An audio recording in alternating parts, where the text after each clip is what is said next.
Hello and welcome to another episode of the Trueish Hoops podcast. You know the vibes. I'm here again with James Boisits, and look, we've made it. It's the NBA Finals. Not really exactly how I think either one of us expected. If you look Nope. at what we our predictions at the beginning of the season, we had two completely different teams. And Nope. even if you asked us at the beginning of the playoffs, I think we knew Boston would be there. Um, but what a run the Dallas Mavericks are on right now. I take credit for being the Dallas Mavericks' biggest hater. Good. And I got egg all over my face because of that. Because this team, it's shocking. I'm stunned by how quickly, just to see how much of a mess Dallas was last year at the Mhm. end of the season. And I didn't really believe the whole Kyrie and Luca needed to play more. I didn't really believe that. To me, the difference is the quality of the players that they put around those two. That's the clear difference Mm. here. I mean, they had to give up basically their entire future just to get these role players. So it had to work. And so far it's working. And you know what? I think you can at least, because I was of the opinion if they lost early this year, it's like, where do they go from here now? How do they get better? Yeah. Because there's Yep. not really many ways they can improve this current team right now, right? They've traded all their assets. Hmm. So you're kind of stuck with this team. But the benefit is you have a once in a generation player in Luka Doncic. So if you're going to do that, it's okay because you got him. And Kyrie has been on his best behavior. It's almost like, Kyrie in his first year with things is never really a problem. If he's not the best player, specifically, but he's never really a problem. So it's almost like Dallas was like, okay, before Kyrie starts getting kooky, let's throw every asset we have into this team for this year. And it's working so far. Now I'm obviously joking. I'm gonna sound like a Kyrie hater because I kind of am, but the reality is like, he hasn't been a distraction. He's been just playing basketball. He's been clutch when they need him. He's been doing the things when they need him. His efficiency isn't great and stuff, but they're winning games and he's producing in a winning fashion. And you can't help but applaud that. And I'm happy that he's found a place where he's finally happy. I just don't believe that you're a completely different person. What is he? I don't know. How old is he? 31, 32? Probably, yeah. Not sure I, exactly, I but just I just don't yeah. believe that you're a different man in 31 and 32. It's not like he was 24 in Brooklyn and now he's 30 in Dallas and things are, I mean, people love a redemption story. He's 32 years old. So you're not a completely different person from 31 to 32. People love a redemption story and that's what we're kind of getting right now.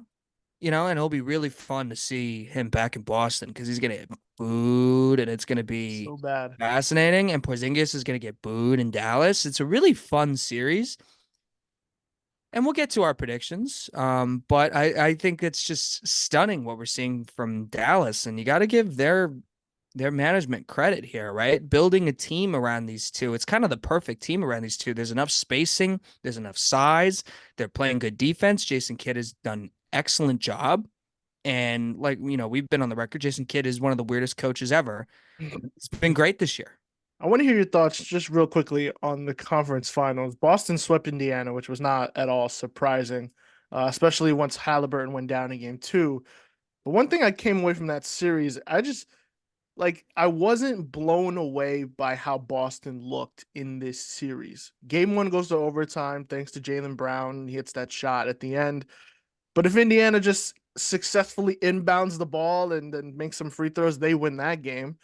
Game two is competitive until Hallie went down. And then game three, Indiana's up 18.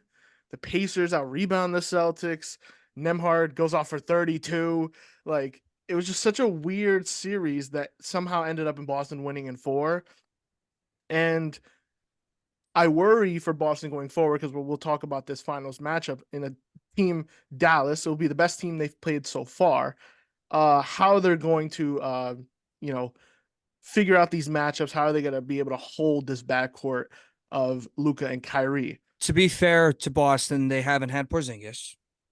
But even Correct. with Porzingis, I have never felt less confident in a team that finished 12-2 going to the finals. They're 12-2. So the idea that I'm not confident in them is hilarious, but it's true.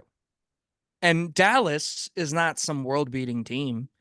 It's not like, LeBron's Cavs in like 2017 where they're facing the mighty Golden State Warriors with Kevin Durant. Like it's not like that. Like they should honestly, if you were telling me before the playoffs if the finals is Dallas Boston, who would you have? And I would say Boston because just of what we've seen. I don't trust Joe Mazzulla as this coach.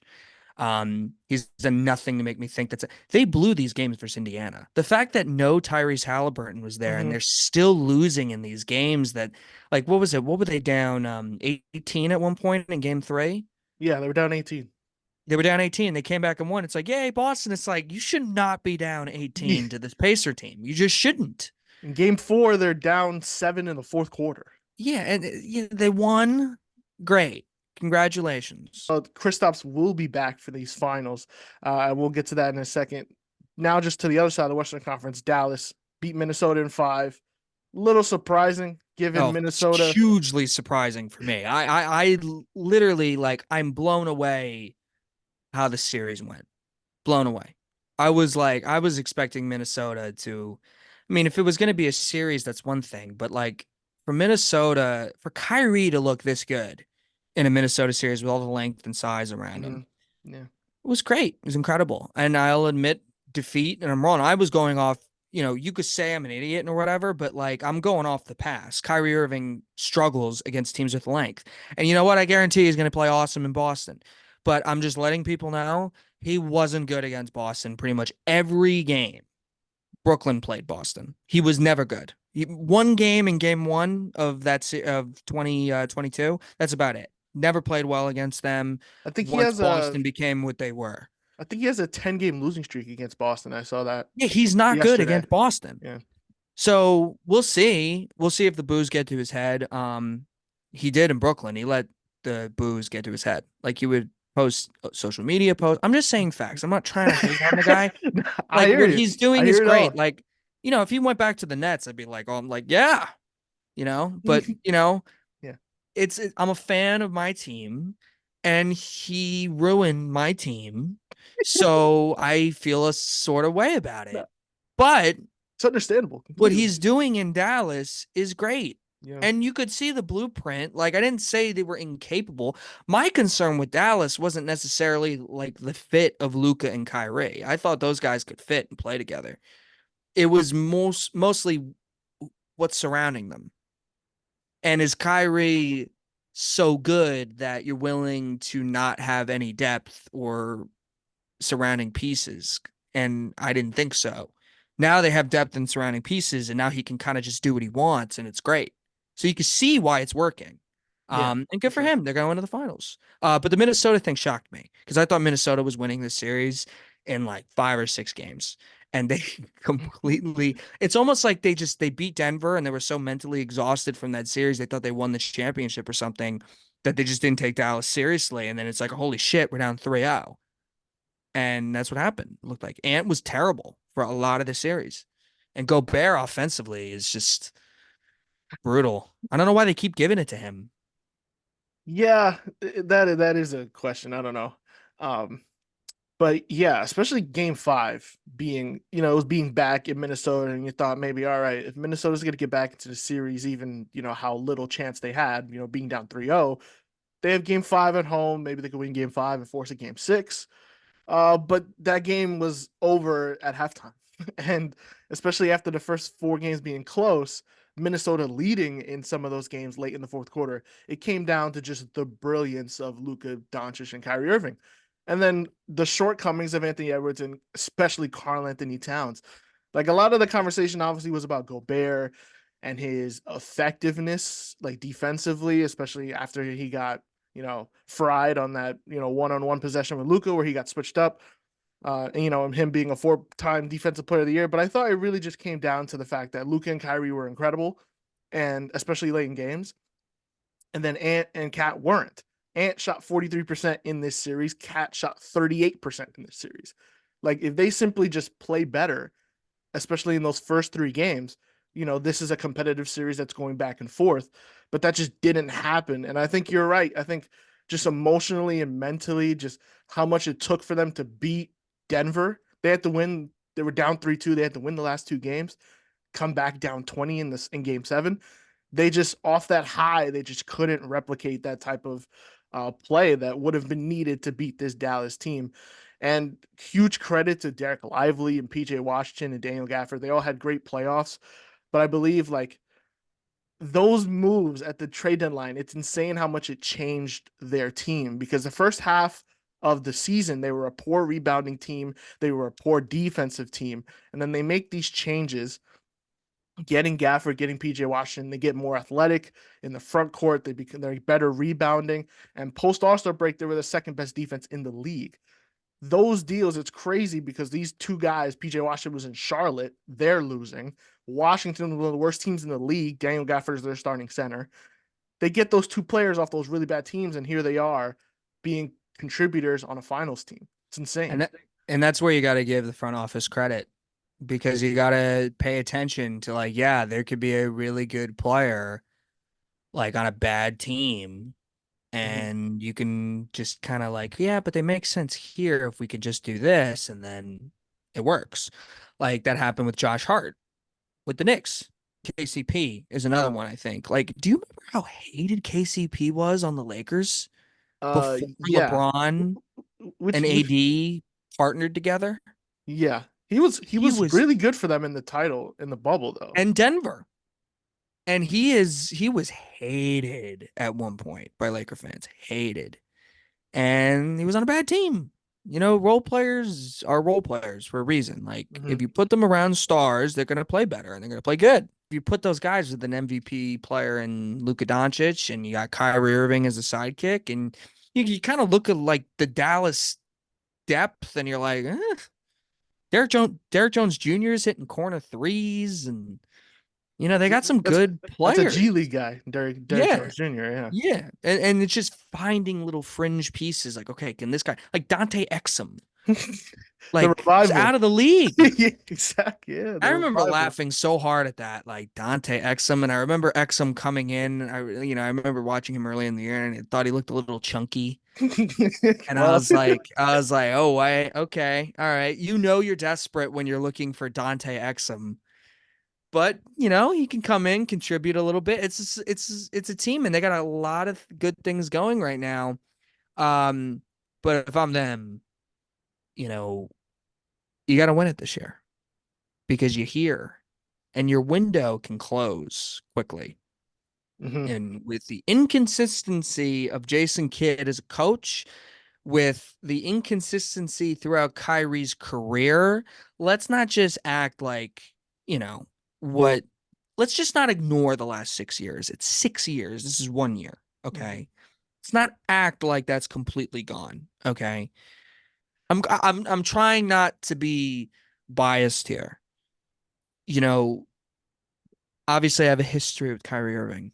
But he's an excellent basketball player. He's awesome. And when he's playing like this, it's honestly there's nothing like it. It's really fun. Like he had these moments in Brooklyn too where he was just awesome and like the team looked like they were gelling. It looked great. He had this moment in Boston his first year, and it's just when he's on and the team is playing well, it's so great and it's magical and he's an amazing basketball player. And I hope we get a really good series here because I think this has the potential to be extremely entertaining. Dallas is in their first finals with Luca and the first since 2011. Jason Kidd, who's the head coach, was a player on the 2011 Mavericks team. Uh, you remember that team at all? Much? Yeah, I do. I do Yes. remember that team. And it was you look at it and they're very similar. Yeah, I was literally gonna ask you if you saw They're some very resemblance. similar. The Yeah. only thing that's missing is like, I guess Kyrie's like the Jason Terry role, I guess. Like he's obviously better. But Yeah. like, you know how Terry was kind of that like heat check guy and he, was a scorer and he was that second scorer to Dirk. Hmm.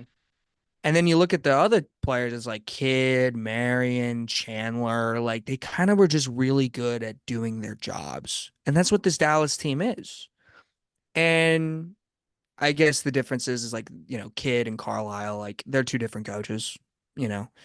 But it is, you could see a lot of similarities. This team wasn't expected to go to the finals.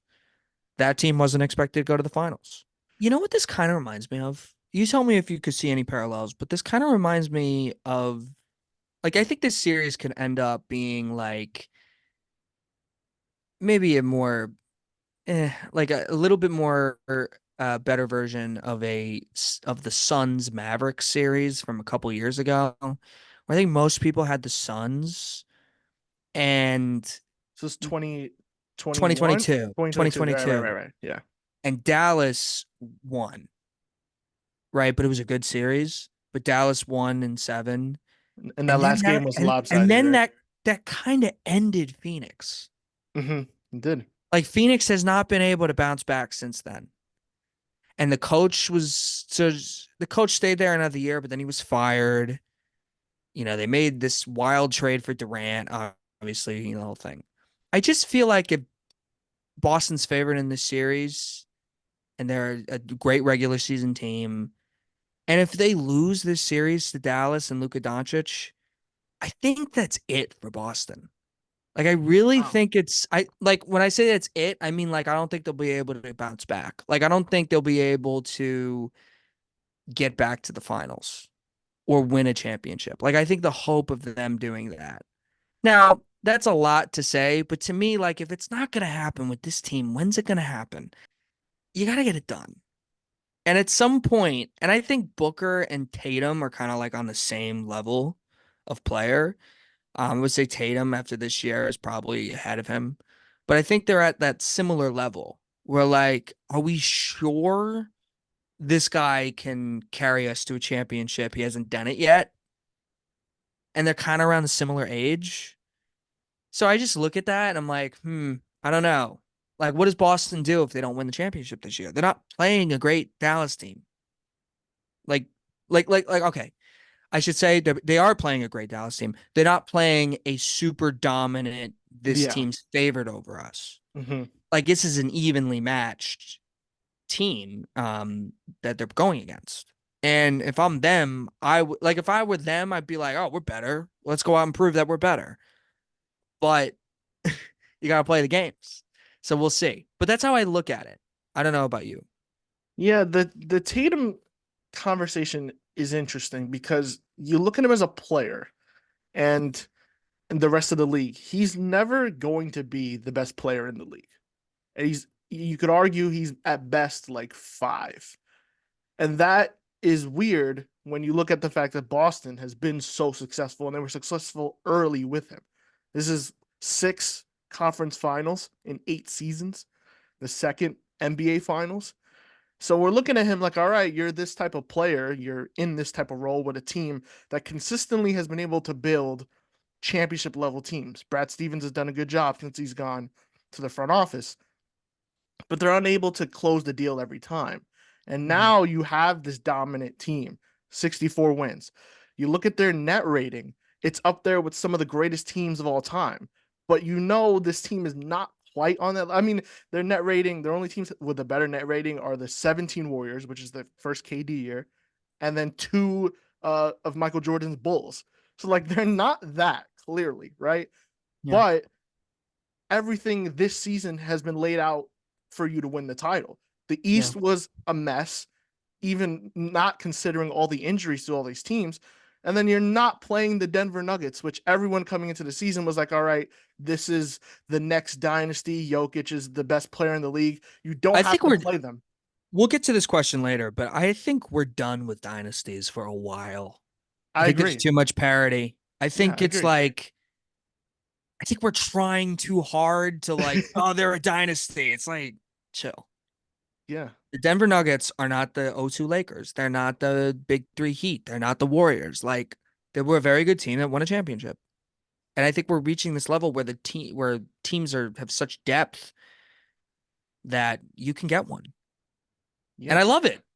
It's great. Well, this is going to be our sixth different team as an Mhm. NBA champion since the last Warriors title. Yeah. The last KD Warriors Mhm. title. Um, Let me tell you what worries me if I'm Boston and if I was a yeah. Boston fan. Boston is very similar to Minnesota. A lot of size, youthful stars, but again, really good defensive team, right? Hmm. But in crunch time, Mm. Luka and Kyrie had their way against Minnesota. Boston, I don't think, is like a great crunch time team. Like, I think they have moments where, like, okay, Tatum's gonna take a step back three, everyone's gonna watch. And Exactly. Yeah. they and I know they came back versus the Pacers. It doesn't matter to me. Right. They have moments like that where they let games slip away. The Indiana game, in the game one, I didn't think that was great. Crunch, they got lucky that Indiana literally just threw that game away. Hmm. Indiana was going to win game one, and you know, I just worry because I thought Minnesota was going to beat Dallas because of the length, and I thought it would make Kyrie struggle, and I thought Luka would have a tough series. But no, those guys came to play, and at the end of games, they controlled it. It's a big reason why I have Dallas in this series because I see parallels there. And Boston has a worse coach than Minnesota. Yeah. I think those are there's I think I have a lot of questions. Joe Mazzulla is definitely one of them. And you mentioned the late game stuff. Last season they were not good late game. This season, statistically, they were better. But like you said, you see in these end of games, there's going to be possessions where Tatum's going to have the ball. He's going to hold it for most of the shot clock, and he's going to end up in a step back three. I actually hate how much they live and die by the three because I think they have way too much talent for that to be the Boston, yeah. go-to on Yeah, yeah. offense. Absolutely. I totally agree. Especially Tatum's like 6'9", 6'10". Like there's just no Very reason. analytical, very analytical coaching. And I don't, Joe Mazzulla is going to have an attitude about it. But He when does. he's unemployed in a year, you'll see. Yeah, I don't understand why that's like Tatum. If he tried to get to the rim more, I feel like he'd be such a better player because when you're taking so many threes and so many perimeter shots, contested mid-range shots, you're gonna have those games and those stretches where you look like you disappear because you don't make any shots, and that happened in game one. The fourth quarter, he vanished. Mm-hmm. And then Jaylen Brown hits the shot, and then in the overtime, Tatum comes alive. And you remember last year when they played Philly, was either game six or game seven, I forget. He was like 1 of 14 going into the fourth quarter, Mm-hmm. but Boston was able to stay in it, and then he comes alive and he wins. Yeah, yeah. So when you're playing a really good team, which they are going to be playing in Dallas, with two guys who know what to do late game or who are just absolutely unstoppable when they're on, you Mhm. can't have those types of stretches. And that is one of the things I worry about. Yep. And Um, Luka Doncic and Kyrie Irving are different than the playoff resumes of Joel Embiid and James Harden.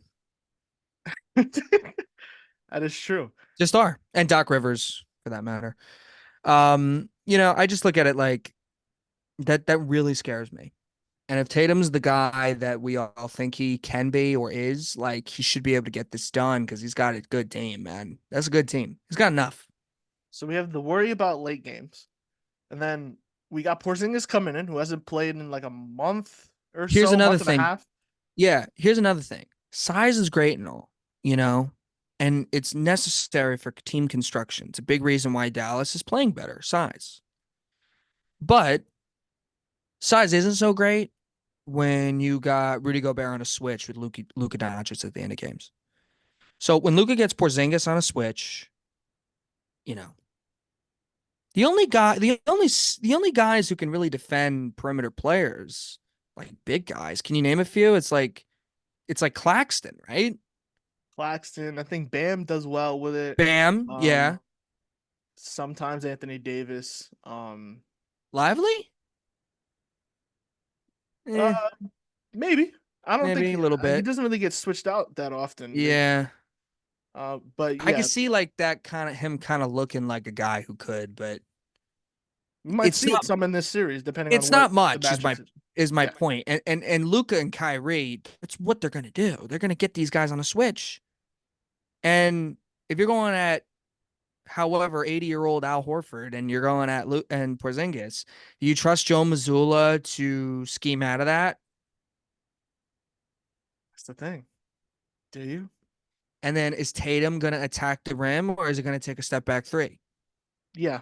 But Boston should win this series, Dan. The matchups are going to be interesting, because I don't see Tatum and Brown spending a lot of time on Kyrie and Luca. I trust Missoula to not make that mistake at least, because I think that was a thing with Minnesota. Ant got into his thing where he's gonna go like 1-on-1 with Kyrie and he's gonna pick him up. And then what happened is he ended up exhausted at the end of games and he couldn't shoot. And in the Pacers series, we saw Missoula sub out Tatum for a defensive possession to give him like a 30-second rest and then brought him back in for offense. So I think that's something. If you're gonna have whoever's gonna guard Luca and Kyrie, I wouldn't expect a huge amount of offense. But at the same time, if you're gonna have Drew Holiday and Derek White, who are supposed to be this great defensive backcourt, despite them getting killed by every guard they've played so far, including Andrew Nemhard, how are they going to do against Luka and Kyrie? What are the defenses they're going to run? Because Minnesota tried everything and Luka killed it. There may not be a defense Boston can employ, despite the roster that they have, that can hold Luka and Kyrie. The Celtics can totally win the series. I'm not counting him out, but I've disrespected Dallas too much. And I look at what Dallas has done in the playoffs, and I'm like, okay, like I said earlier, they've played against better teams. They have players I trust more in the clutch here at the end. I think size is the Celtics size is a little irrelevant because Dallas just faced a team with three centers, including the defensive player of the year candidate or defensive player of the year winner. Mm-hmm. And you know, it didn't matter. They beat him. Yeah. So, and they kind of can do some things that like Golden State was able to do against Boston a couple years ago, in the finals, and with the size, they kind of take size out of it and the Boston size out of it. So I have Dallas. I've thought about this a lot. I know what I feel, but I'm gonna go with the facts. I'm taking Boston in 7. Okay. I feel like Dallas could win this. Obviously, they have the best player, and I think they've been playing the better basketball over these playoffs, and they've been tested. Obviously, they've gone through sort of a gauntlet in the Western Conference, as Boston's kind of they've just been able to play as well as they need to. But this has to be the year Boston does it. Like you said, if they don't do it this season, what are you going to do to think you're going to do it again? The East presumably should improve in some way, right? You're not going to have all these teams with hurt. New York, I hope will be back. Philly, we'll see what they do. They might sign Paul George, who knows, or Jimmy Butler. They could be back. Milwaukee can be healthy with I know they got Doc Rivers, but a full Knicks are going to year. be good, I Yeah. think, next year too. Say I again. think the Knicks, I really am. I really do think this. I think there's a chance the Knicks can be the best team in the Eastern Conference next year. I Wow. think there's a I think chance of so. that Yeah. because Especially if I they, would have taken them if they had Randall healthy. They had the team healthy this year. I would have took them against Boston this year. wow. Yeah. We definitely would have had a chance. Uh, but you look at everything, all the statistics, everything. Brown and Tatum have both been playing great. They have home court advantage. I will say I see a world where the Celtics fall apart late game and Luke and Kyrie just kind of kill them and the living and dying by the three ball. But I really like this starting five. I think Porzingis will be a key because he presents a problem that Dallas really hasn't had so far in these playoffs, in that they have a center that will be away from the rim. Mm-hmm. And Gafford and Lively have been really good defensively in that Minnesota series. They were athletic, they were all over the place, blocking shots. That could be neutralized a little bit by Horford, who also stays away from the rim, and Porzingis, who plays on the perimeter. Porzingis is going to be big because you haven't seen him in a month and a half. If he plays well, I think Boston can win this in 7. Yeah. Well, I think that's a good pick. I think if Boston's going to win this series, they need Tatum and Brown to be better in the clutch. That's how I see it, and they need to make their size relevant. They can't, Yeah. And that's really what I see, I think, with them. Because I'm to be honest, I'm not really expecting Drew Holiday to have a great series, to be honest. He'll guard Kyrie, I assume, right? Yeah. I think he's the natural person to put him on. If Holiday is able to disrupt Kyrie and have Kyrie and make Kyrie have a terrible series, Boston can totally win this series. Because I don't think they're gonna really have an answer for Luca. No. Because I think Luca's just too great. But they can do something about Kyrie. They could do that. So if Boston's gonna win, it's for those reasons. If Dallas is gonna win, it's because Kyrie has a great series. It's because they're better down the stretch and in the clutch, and they're able to kind of take away the size of Boston, and they're able to still rebound at a high level, and they're able to just kind of put them in switches and just kind of take them out of the game because we saw Golden State do that. We all, a couple years ago, we heard about Boston's size and size and size, and then their size was irrelevant in the finals. Really lost because of an all-time great Steph Curry performance. That's really it. Yeah. Are we gonna get that from Luca? Is Luca young enough? Is he too young? I doubt it. But you know what I mean? Like this is what's gonna happen. It should be a very fun, entertaining series, and I'm really looking forward to it. Um, but yeah, Dallas in 6. All right. I got Boston in 7. Well, I think we're in store for a really great NBA Finals. You catch James Boisits on the JB podcast. Everything will be in the description information. Check his stuff out too. Uh, if you haven't already, subscribe to the channel. You can follow me, OZP Dan, on X. Thank you for listening. Thanks, James, for joining me on the episode. Loved Mm. your Nets tirade. It was great. Ugh, I don't know what's gonna happen next for them, so we'll see. Appreciate Okay. you. Yeah, That's we'll true. definitely talk more as the finals go along. I hope it's a great series. I really do. It's gonna be fun. All right. Catch you next time.